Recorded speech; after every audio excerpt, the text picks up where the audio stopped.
안녕하세요. 저는 30대 직장인 여성입니다. 살다 보면 인연이 한 번쯤은 정리가 되는 시기가 온다고 하잖아요. 저 역시 한 사건으로 인해 제 주변 사람들이 싹 정리가 되었던 일이 있었습니다. 늘 착하고 좋은 사람들인 줄 알았던 그 사람들의 가면이 한순간에 벗겨지게 되었는데요. 어떤 일이 있었는지 여러분들에게 한번 들려드리도록 하겠습니다.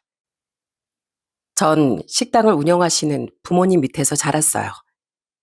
제 밑으론 두 남동생이 있었는데 저보다 4살, 6살 이렇게 차이가 나다 보니 부모님께서 일하실 때면 제가 두 남동생을 돌볼 때가 많았습니다. 어릴 적 기억이라고 하면 식당에 있던 작은 쪽방에 학교가 끝나고 나서 동생들을 데리고 가 거기에서 놀았던 기억들이 정말 많은데요.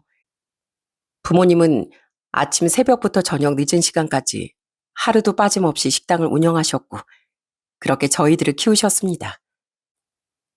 그렇게 고생하며 식당을 운영하셨던 부모님께도 위기가 찾아온 적이 있었어요.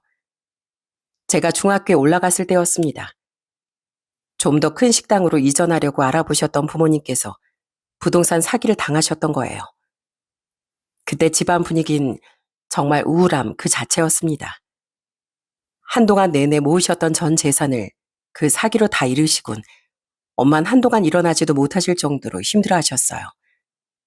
안방에 누워있는 엄마가 걱정되어 들어가면 엄마 내내 울면서 속상해하셨습니다.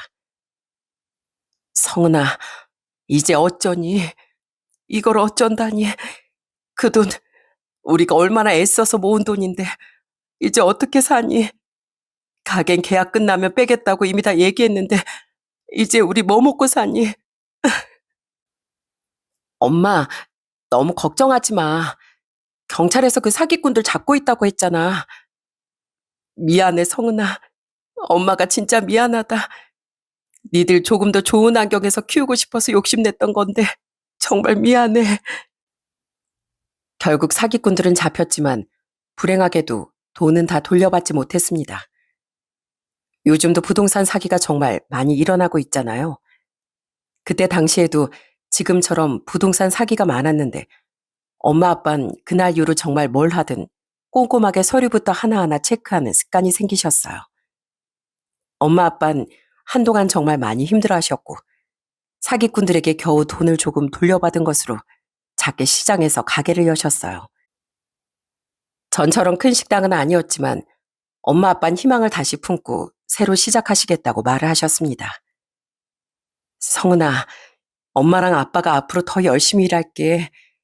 지금은 이렇게 힘들지만 엄마 아빠가 열심히 노력하면 좋은 날 올 거야. 그러니까 성은이 너도 이 엄마 아빠 많이 도와줘. 알았어, 엄마. 걱정하지 마. 동생들은 내가 잘 돌볼 테니까 엄마랑 아빠는 다른 거 신경 쓰지 마. 그래, 고맙다, 우리 큰딸. 우리 큰딸 아니었으면 엄마가 어떻게 다시 일어날 수 있었겠어? 고마워. 그렇게 부모님은 열심히 작은 식당에서 다시 일을 시작하셨습니다. 그 후로 전 부모님을 대신해 집안일을 챙겼어요. 전 지금도 여전히 집안에서 군기반장으로 통한답니다. 그 이유는 제가 그때부터 동생들을 불러 하나하나 집안일을 시켰거든요. 야, 박주호, 박수호, 니들은 바닥 청소해.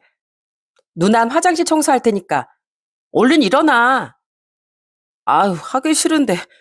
누나, 그냥 내일 하면 안 돼? 청소에 내일이 어딨어. 빨리 안 일어나? 누나가 셋 센다.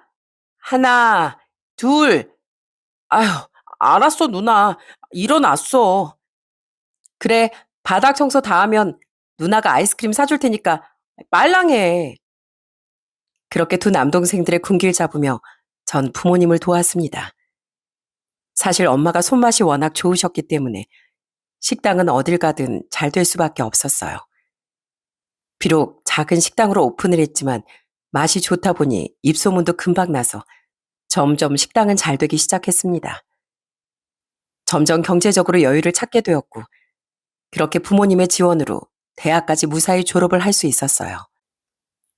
전 대학을 졸업하고서 중견기업에 재직을 하게 되었고 열심히 사회생활을 했습니다. 사회생활을 하다 보니 정말 이런저런 사람들을 많이 만나게 되는데 앞과 뒤가 정말 다른 사람들이 너무 많더라고요. 착한 줄 알았던 사람이 뒤에선 세상 못된 경우들도 많았고요. 어릴 적 부모님이 사기를 당한 것도 있었고 이렇게 사람에 치이고 데이다 보니 사람을 믿는 게 어렵더라고요. 그런 제가 20대 후반에 결혼을 결심하게 되었습니다. 그 이유는 정말 세상 착한 남편을 만났기 때문인데요. 남편은 지인의 소개로 만나게 되었는데 저보다 한 살 위였고 평범한 직장인이었습니다. 그런데 이 사람이 너무 착하고 올곧더라고요. 특히나 질서나 예절 이런 걸 잘 지키고 반듯한 모습에 전 너무나 호감이 갔습니다. 그렇게 1년의 연애 끝에 전 남편과 결혼을 했어요. 시댁은 시부모님과 남편, 시누이 이렇게 네 식구였는데요. 특히나 시부모님이 처음엔 너무 좋으신 분들이었습니다. 시부는 이발소 운영하시다가 은퇴를 하셨고 시모는 어린이집을 운영하고 계셨어요. 시부께서 매달 양로원에 이발 봉사를 가시기도 했습니다. 한 번은 제가 시부의 봉사를 쫓아간 적도 있었어요. 거기서 시부의 모습을 보고 존경심이 절로 들더라고요. 세심하게 어르신들과 대화하면서 머리를 이발해 주시는데 인자하고 따뜻하게 웃는 그 모습이 너무 좋았습니다. 그래서 봉사가 끝나고 시부께 정말 대단하다는 말을 안 할 수가 없었어요. 아버님, 저 진짜 오늘 아버님 너무 멋있었어요. 어떻게 이렇게 부지런하게 봉사를 매달 꾸준히 다니실 수가 있어요? 오늘 하루만 해도 수십 명 머리를 자르신 건데 한 번도 불편해하지 않으시고 웃으면서 이발해 주셨잖아요. 진심으로 아버님 대단하신 것 같아요. 내가 할 줄 아는 게 이발하는 거밖에 없어서 그렇지 뭐. 다른 거라도 할 재주가 있었으면 다른 걸 했을 텐데 이발밖에 못 해드리니 죄송하지 뭐. 아휴, 죄송할 게 뭐가 있어 아버님. 솔직히 쉬지도 않으시고 계속 이렇게 이발 봉사 오시고 정말 대단하세요. 정말 너무 존경스러워요. 좋게 봐주니 고맙다. 내가 우리 아버지 어머니가 일찍 돌아가셔가지고 어르신들 볼 때마다 부모님 만나는 것 같아서 마음이 참 좋아. 그래서 더 봉사를 다니고 그러는가 봐. 아가, 오늘 같이 와줘서 고맙다. 네 덕에 내가 더 편하게 일했어. 전엔 떨어진 머리도 쓸고 닦고 하느라 더 바빴는데 네가 뒤처리도 다 해줬잖니. 고맙다 며느라. 이런 시부도 대단했지만 전 시모도 정말 대단하다고 생각을 했습니다. 늘상 시댁에 가서 보면 시모는 항상 상다리 부러지게 음식을 차려주곤 했거든요. 매번 갈 때마다 식탁 가득 차려져 있는 걸 볼 때면 정말 절로 놀랄 수밖에 없었습니다. 우와, 어머님, 이게 다 뭐예요? 와, 전부터 생선조림이랑 갈비찜까지 이걸 오늘 다 하신 거예요? 진짜 어머님 대단하세요. 아유, 이 정도는 해야지.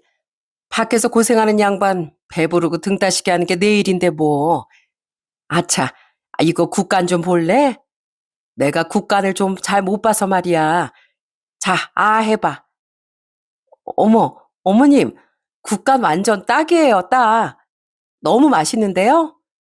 와, 저 오늘 밥 두 그릇은 더 먹을 것 같아요. 어머님랑 살면 살찌겠어요. 그러니? 그래, 많이 먹고 가. 너도 밖에서 고생하면서 일하는데 여기 와서라도 배부르게 많이 먹고 가야지. 다들 가서 오시라고 해라. 배고플 텐데 우리 얼른 먹자. 시모는 워낙 손도 빠르시고 손맛도 좋으셔서 음식을 정말 잘하셨습니다.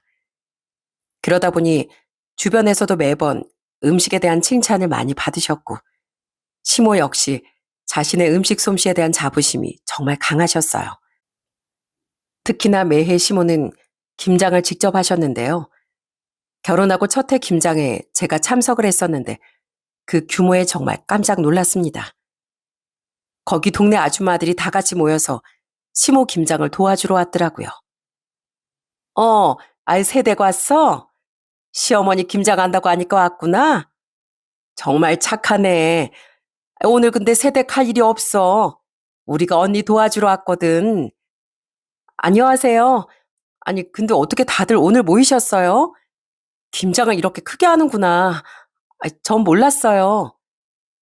아, 언니 김장 김치 맛이 워낙 맛있어야지 말이지. 우리 집 양반이 언니 김치 아니면 안 먹어. 그래서 이렇게 매일 같이 모여서 김장하고 있어. 우리 언니한테 얻어먹는 입장이니까 시키는 대로 해야지. 쫄병이야, 쫄병. 그렇게 그의 김장은 전 그저 옆에서 거들기만 했습니다. 그런데 진짜 100폭이 넘는 김장을 하니 아침부터 시작했는데 오후 늦게가 돼서야 끝이 나더라고요. 거기다가 김장 양념 만드는 비법은 시모가 다 알고 있다 보니 전 과정에서 시모가 다 참석을 해야 했습니다. 그래서 전 시모가 너무 힘들까봐 걱정이 되었어요. 어머님, 힘드시죠? 오늘 하루 종일 김장하시느라 여기저기 쑤실 텐데 저희 여기 근처 사우나라도 갔다 올까요? 사우나? 아유, 좋지. 안 그래도 내일 몸이 뻐근하겠다 싶었는데 사우나 가면 나야 좋지. 그나저나 넌 괜찮니? 이렇게 크게 김장하는 건 처음이지? 네, 엄마가 식당에도 이 정도로 하시진 않아가지고요. 매일 조금씩 하시다 보니까 이렇게 크게 하는 건 처음 봤어요. 그래, 나도 처음엔 우리 집 거만 하다가 나중에 여기저기 다들 김장 좀 해달라고 해서 이렇게 많아졌다. 에휴, 그래서 손맛 좋은 것도 일이야, 일. 뭐 어쩌겠니? 이것도 다 내 복인걸. 사우나 갔다가 김치 챙겨서 가지고 가. 오늘 너도 진짜 고생 많았다.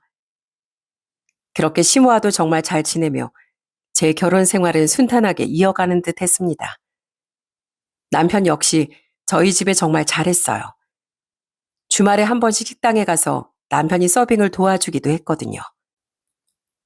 어머님, 좀 쉬고 계세요. 제가 주문 받을게요. 아이고, 아니야, 이서방. 여기 앉아 있어. 내가 해야 할 일을 왜 이서방이 해? 어머님 일이면 제 일이기도 하죠. 부담 갖지 마시고 앉아 계세요. 오늘 서빙하시는 분도 휴무시잖아요. 제가 당연히 도와드려야죠.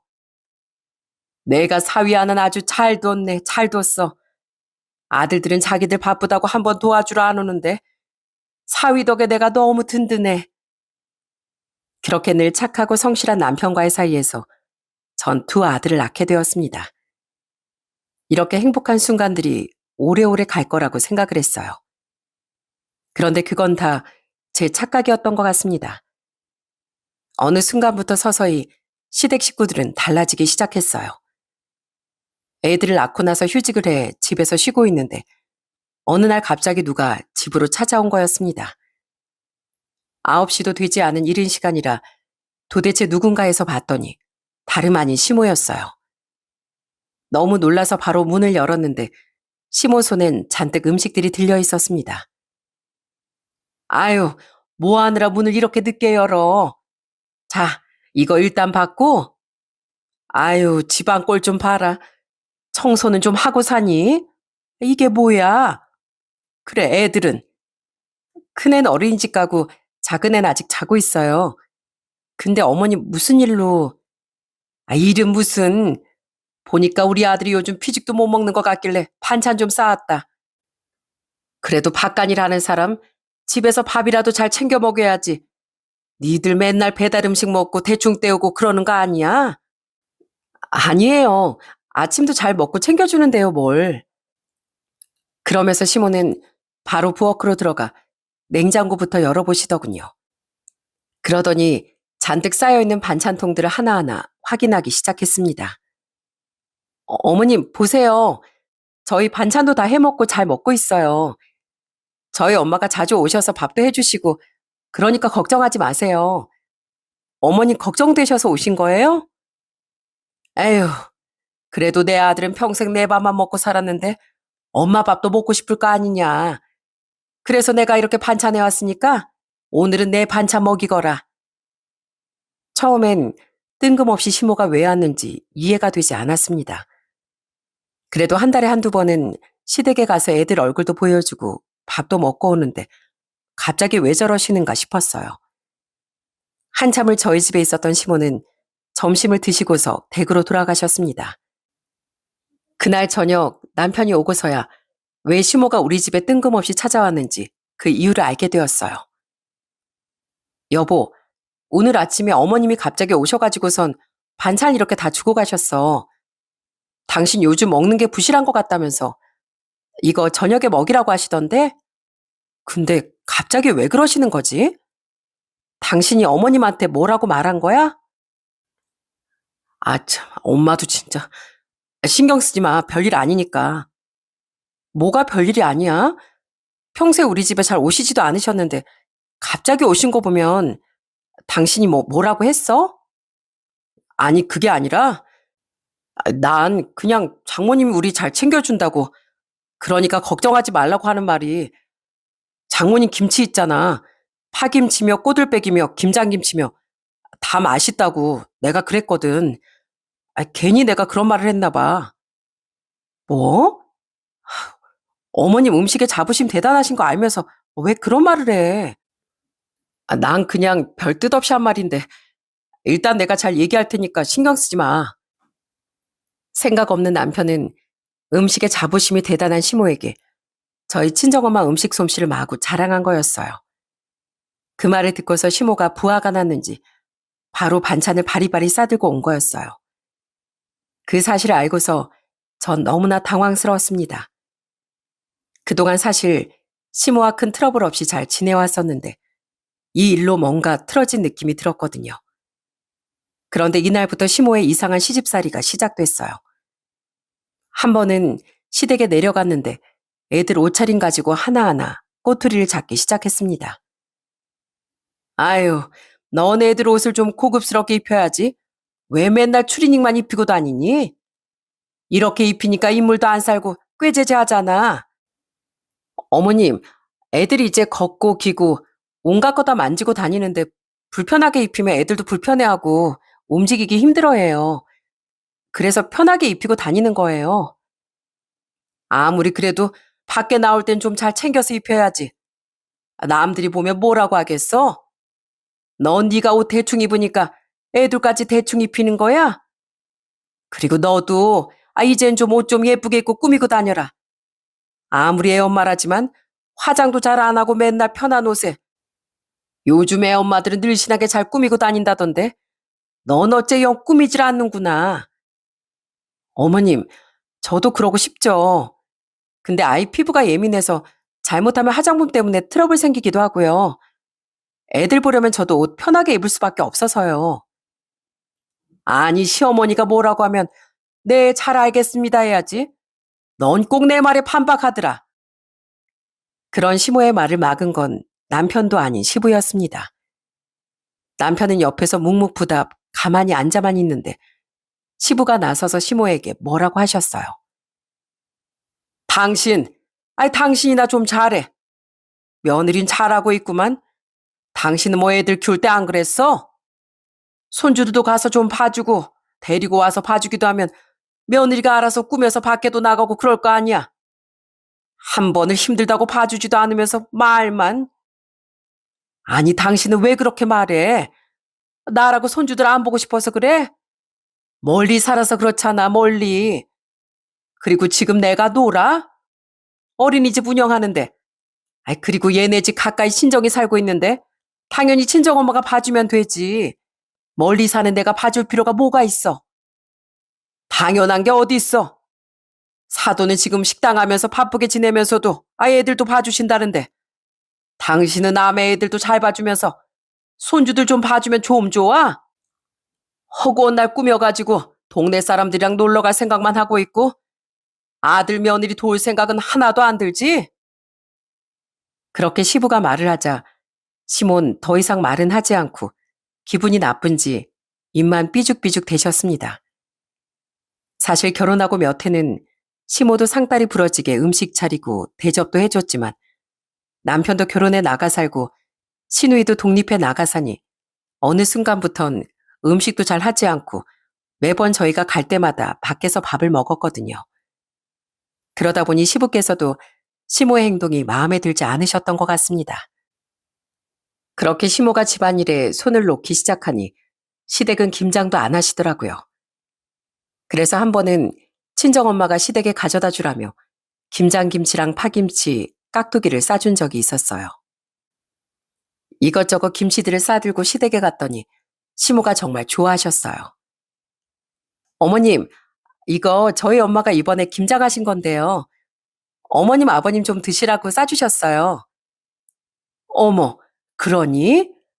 사돈 께 감사하게 잘 먹겠다고 전해드리렴. 안 그래도 우리 아들이 사돈 음식 솜씨가 너무 좋다고 하길래 한번 먹어보고 싶었는데 잘 됐다. 아유, 나도 이제 나이 드니까 음식하는 것도 귀찮고 그러네. 고맙다고 전해드려. 그렇게 한번 챙겨드린 적이 있었는데 그날 이후부터 시모는 너무나도 당당하게 김치가 떨어지면 저에게 요구하기 시작했습니다. 하루는 시댁에 갔더니 시모가 들으라는 식으로 얘기를 하더라고요. 아유, 올해 김치는 어쩌나. 사 먹어야 되나 말아야 되나? 왜 엄마? 올해도 김장 안 하려고? 예전엔 김장 크게 하고 그랬잖아. 올해부터 다시 하지. 아유, 엄마가 이제 나이가 있는데 힘들게 어떻게 김장을 해. 하나하나 준비하는 것도 일이고 어린이집도 바쁜데. 그래? 그럼 우리 장모님한테 좀 부탁해 볼까?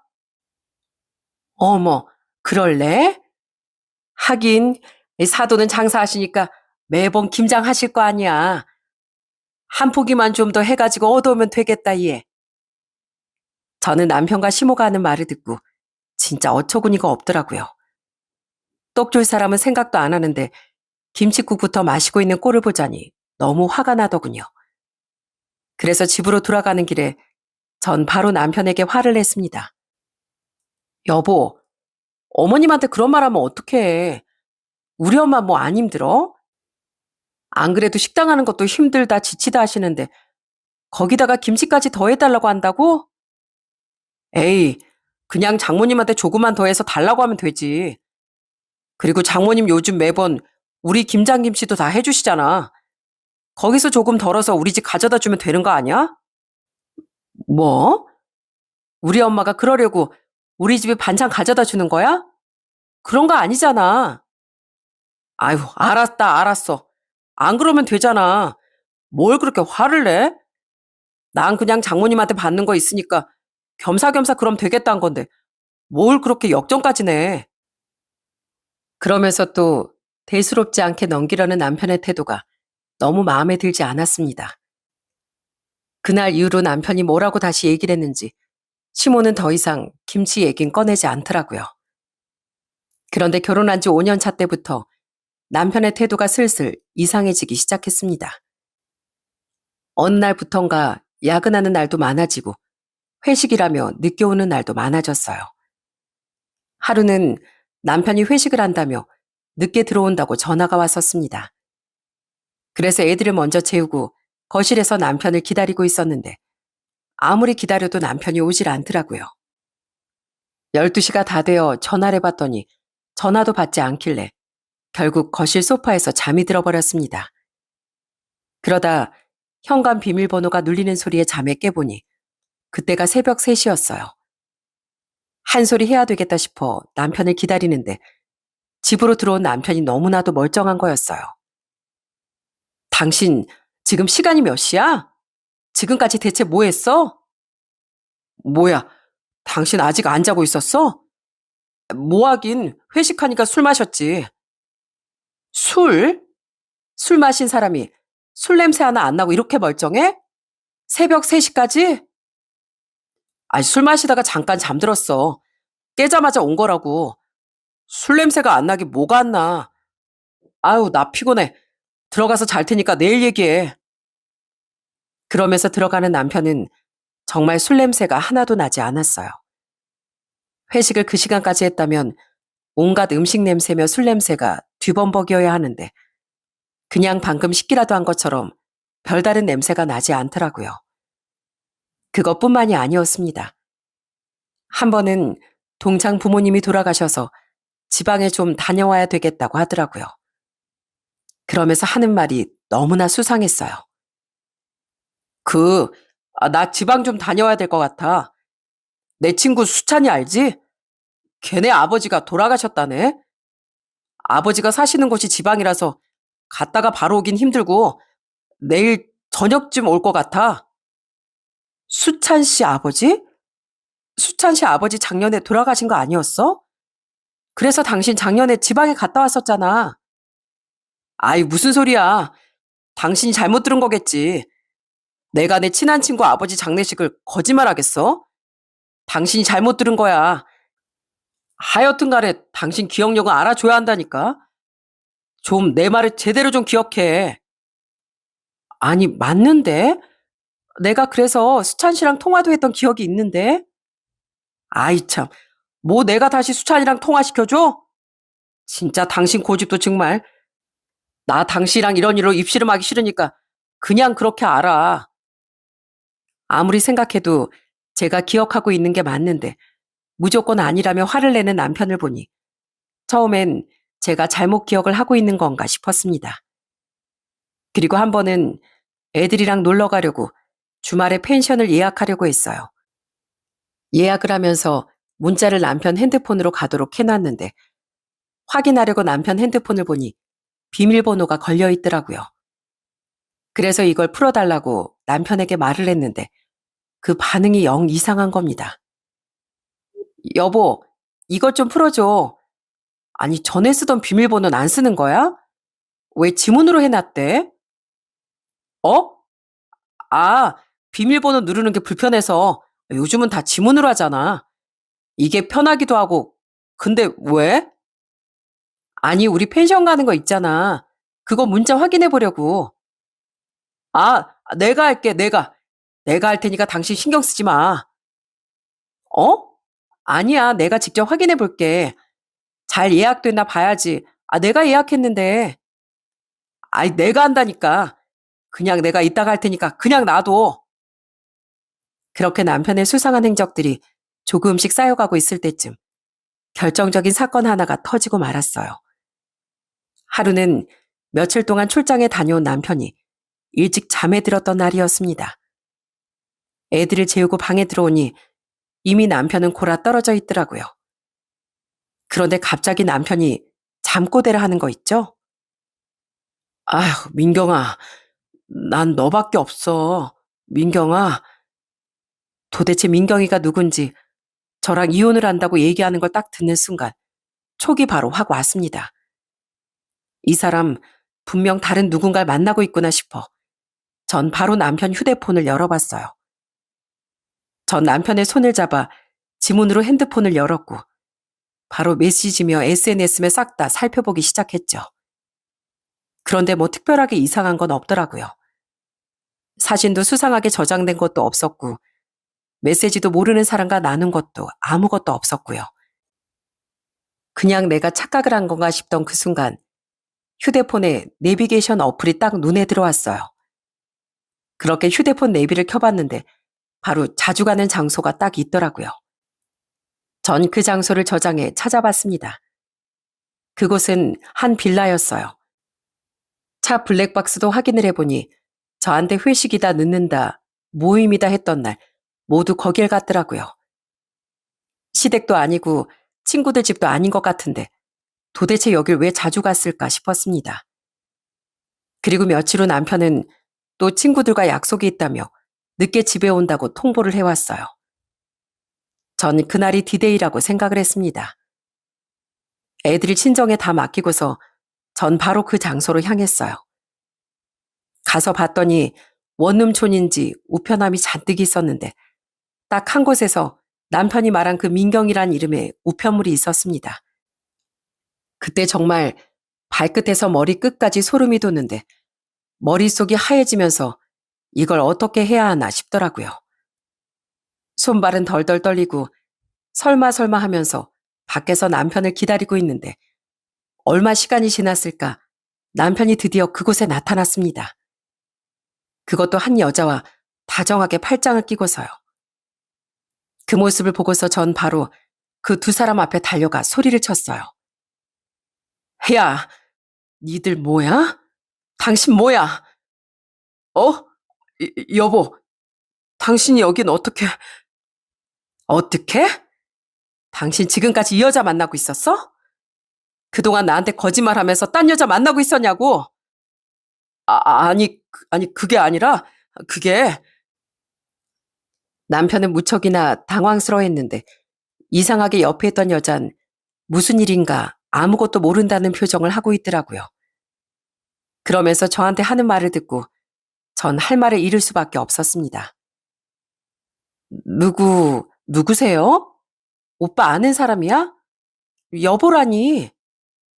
아니, 민경아, 그게 오빠 설마 유부남이었어? 네, 이 지지리도 못난 남편은 그 여자에게 유부남이란 사실을 밝히지도 않은 채 만남을 이어가고 있었던 거였죠. 저는 그 여자의 반응을 보고서 한숨이 절로 나왔어요.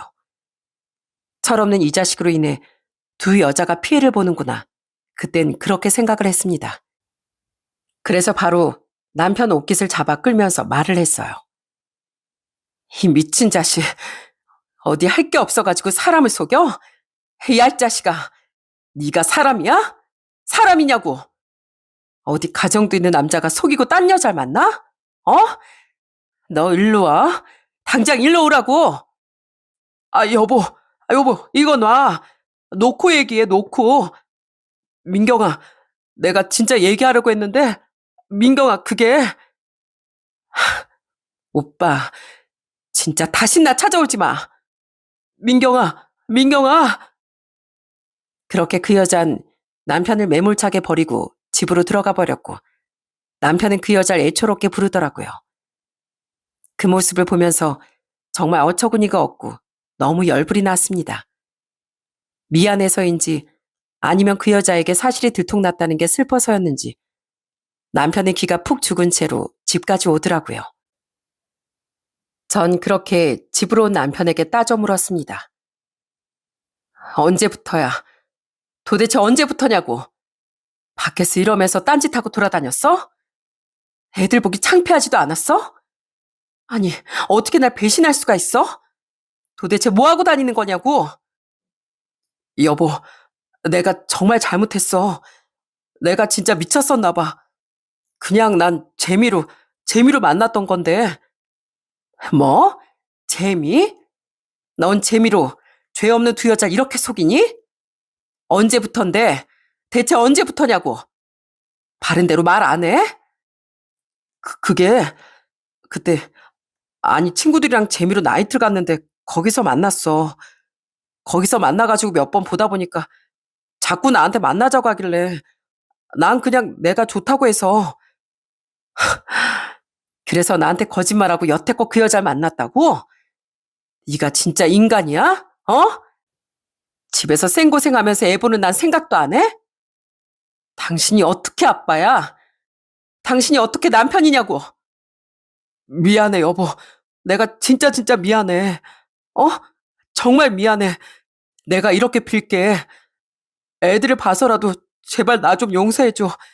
나 그 여자 다시는 안 만날게. 나도 제가 나 좋다고 해서 그냥 만난 거야. 난 당신밖에 없어. 어? 제발, 제발 나 좀 용서해줘. 남편은 제 바지를 붙잡고 엉엉 울며 빌고 또 빌었습니다. 이럴 거면서 도대체 왜 바람을 핀 건지 도통 이해가 되지 않았어요. 애들도 아직 어리고 당장 직장에 다니는 것도 아니었는데 그렇다고 바람핀 남편을 용서해주고 싶지 않으니 정말 어떻게 해야 하나 싶더라고요. 그리고 그 다음 날부터 남편은 정말 제 눈치를 많이 보기 시작했습니다. 아침에 일어나 애들도 싹 밥을 먹이고 한 번을 큰애 어린이집에 데려다 주지도 않던 사람이 일찍 아이를 챙겨서 어린이집에도 직접 데려다 주고 작은 애 밥까지 싹 다 먹이고 출근을 하더라고요. 그리고 출근하고서도 점심밥을 먹을 때 저한테 미안하다고 연락하고 퇴근할 때도 칼퇴근을 해서 바로 집에 와 집안일을 하기 시작했고요. 그 꼴을 보고 있자니 솔직히 전 부하가 더 치밀어 오르더군요.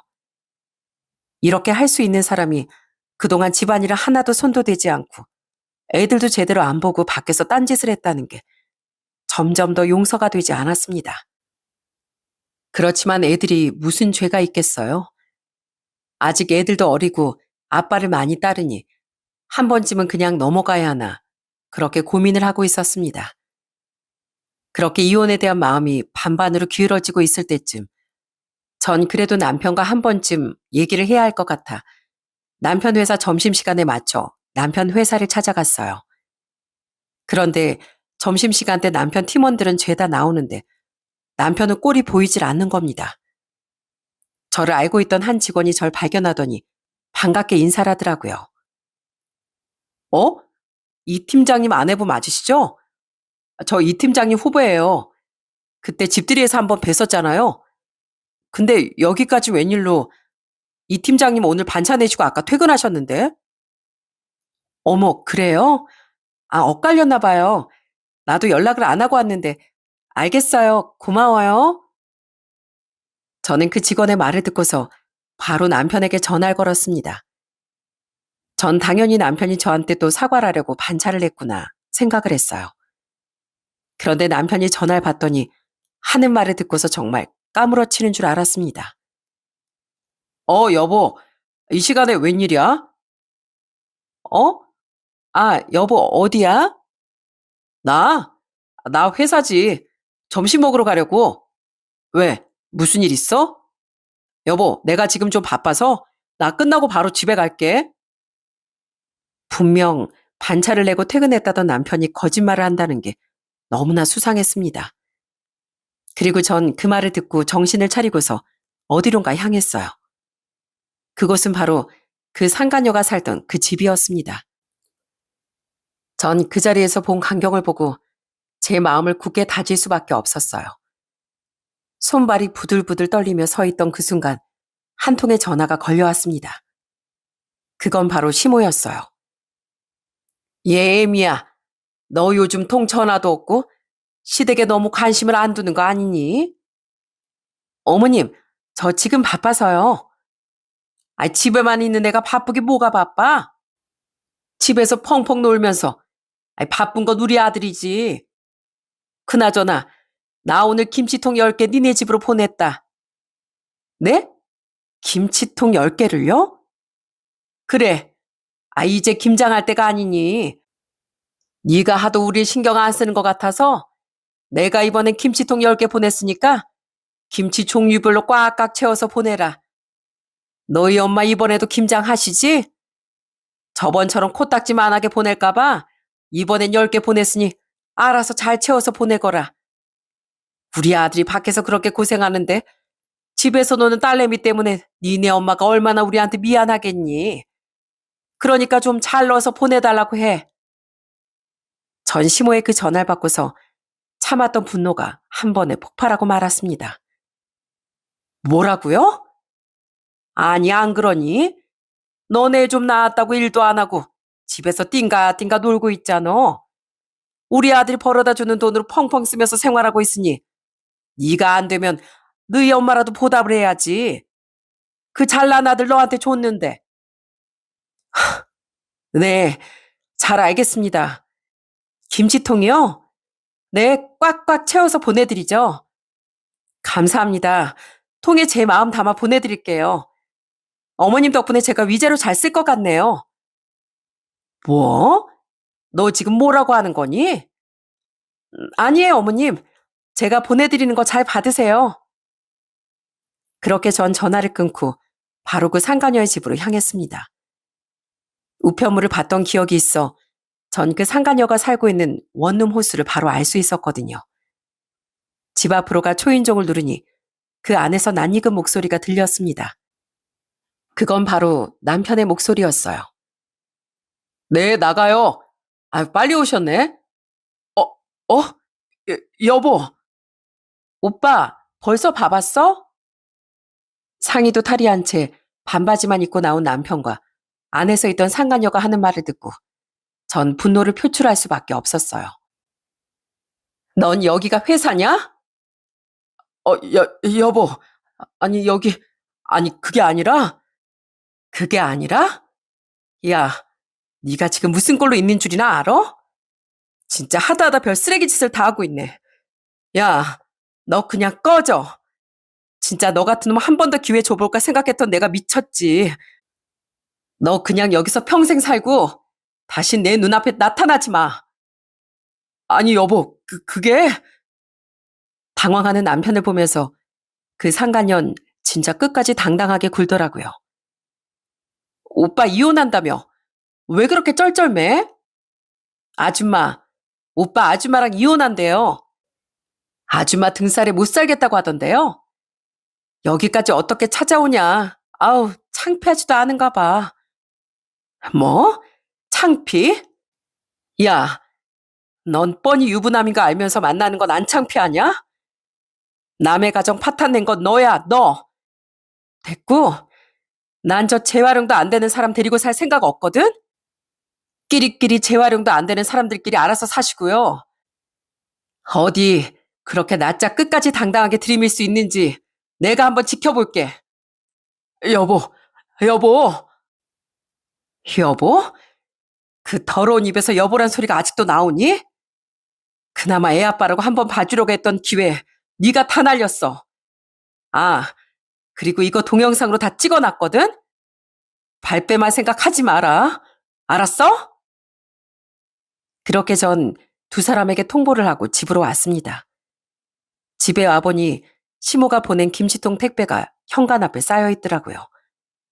전 그 통 안에 남편이 상간녀 집에 들어가면서 둘이 껴안고 있던 사진들, 상간녀 집에 들어가 찍은 사진들을 다 채워 남편 짐과 함께 용달로 다시 시댁으로 보내버렸어요.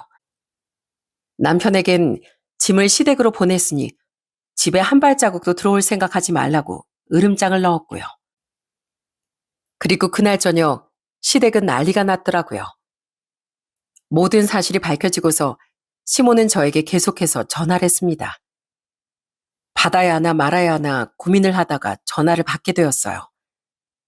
제가 받자마자 시모는 사과를 하시더군요. 애미야, 아이고 미안하다. 난 이런 일이 있는 줄도 모르고 진짜 미안하다. 우리 아들 한 번만 용서해주면 안 되겠니? 걔가 어릴 때부터 워낙 외로움을 많이 타고 그래서 그 여자애가 너무 꼬셔서 그랬대. 어? 한 번만 좀 용서해 줄 수 없겠니? 말 맞다나 남자가 한 번쯤 눈 한 번 돌릴 수 있는 거지. 안 그러냐? 아니, 솔직히 너도 애들 낳고 몸매 관리도 안 하고 푹 퍼져 있는데 밖에서 늘씬한 애들 보면 눈이 돌아가지 않겠어? 냉정하게 좀 생각해봐.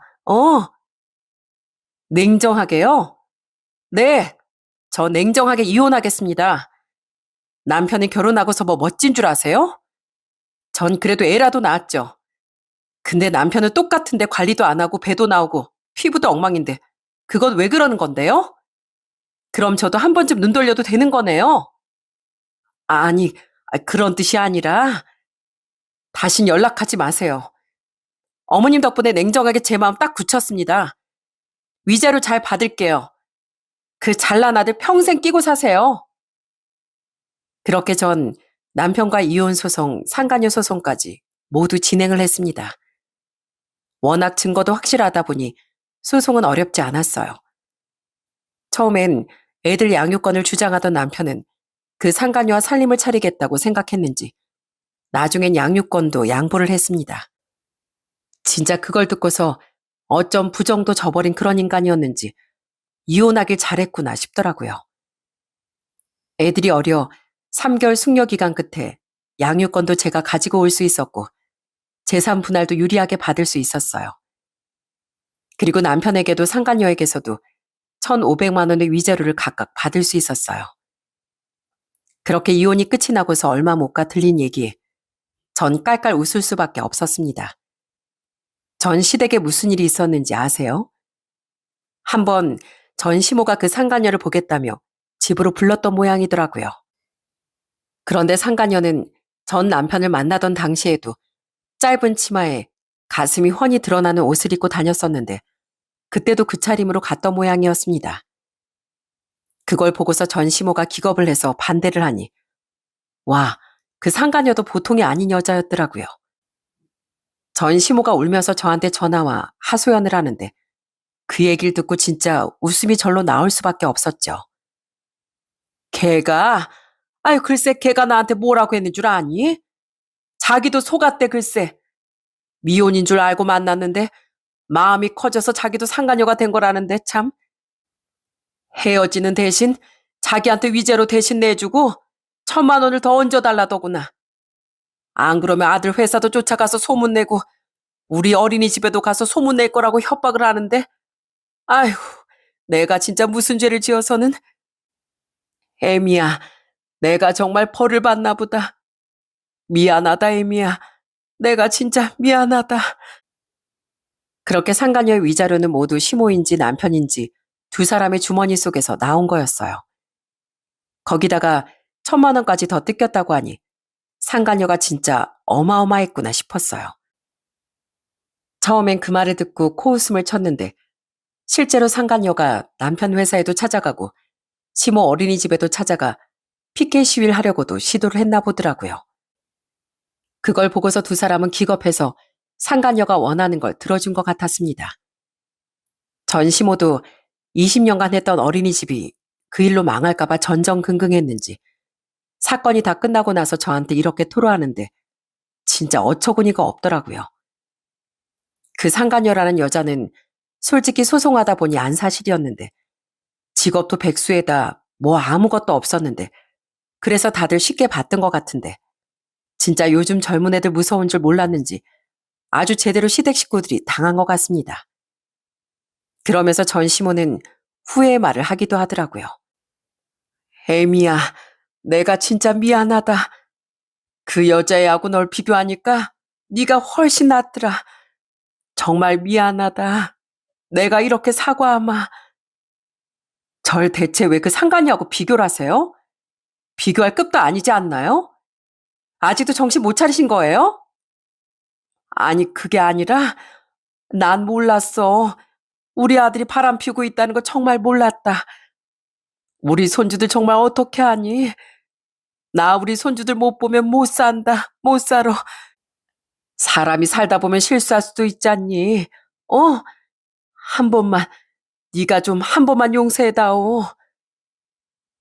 참, 끝까지 참 뻔뻔하시네요. 손주들이라도 보고 싶으시면 아들 단속이나 잘하시고요. 양육비나 똑바로 보내라고 하세요. 아시겠어요? 정말 어쩜 저렇게 모자가 똑같은지 시부의 반의 반이라도 닮았으면 이런 일이 없었을 텐데 솔직히 시부께선 이 사실을 아시고선 저에게 바로 전화를 하셔서 미안하다며 진심으로 사과를 해주셨어요. 본인이 자식을 잘못 키우셨다며 앞으로 제가 잘 살기만을 바란다고 그렇게 얘기를 해주셨는데 어쩜 시모는 끝까지 본인 아들을 다시 받아달라고 하는지 너무 어처구니 없지 않나요? 전 이혼 후에 친정으로 들어가 애들이랑 잘 지내고 있습니다. 사실 몇 년 전부턴 애 아빠도 애들이랑 뭐 놀아줬던 것도 아니고 추억도 별로 없다 보니 애들도 크게 찾지는 않고 있어요. 저희 애들은 외할머니, 외할아버지 사랑과 삼촌들의 사랑을 듬뿍 받으며 잘 자라고 있습니다. 저 역시 다시 복직을 해 열심히 일을 하며 제 미래를 키워나가고 있고요. 여기 사연들을 보다 보면 기혼인데 미혼인 척 총각 처녀 행세하는 사람들도 많은 것 같더라고요. 그렇게 거짓으로 행세하다가 들키면 상처받는 건 정직한 사람들 뿐인 것 같습니다. 도대체 평생을 백년해로 하기로 약속해놓고서 왜 이렇게 사람을 속이고 상처를 주는지 모르겠어요. 애 아빠면 애 아빠답게, 애 엄마면 애 엄마답게 가정을 지키고 소중하게 여기는 게 제일 우선이라고 생각을 해요. 물론 각자의 개인 인생도 있겠습니다만 결혼을 하고 아이를 낳으면서 책임이라는 게 생겼잖아요. 그러니 그 책임을 먼저 다하는 게 제일 중요한 것 같습니다. 살다 보면 다른 것보다 사람한테 상처받는 일들이 많은 것 같아요. 그렇게 상처받을 때면 사실 사람에 대한 믿음이 사라지곤 합니다. 그렇지만 저도 이런 일을 겪어보니 사람은 사람으로 치유하는 게 맞는 말인 것 같더라고요. 서로의 곁을 묵묵히 지켜주는 네 사람들과 함께 앞으로 더 행복하게 잘 살아보려고 합니다. 여러분들도 주변의 인연들과 늘 행복하시길 바라면서 이만 제 사연을 마치도록 하겠습니다. 감사합니다.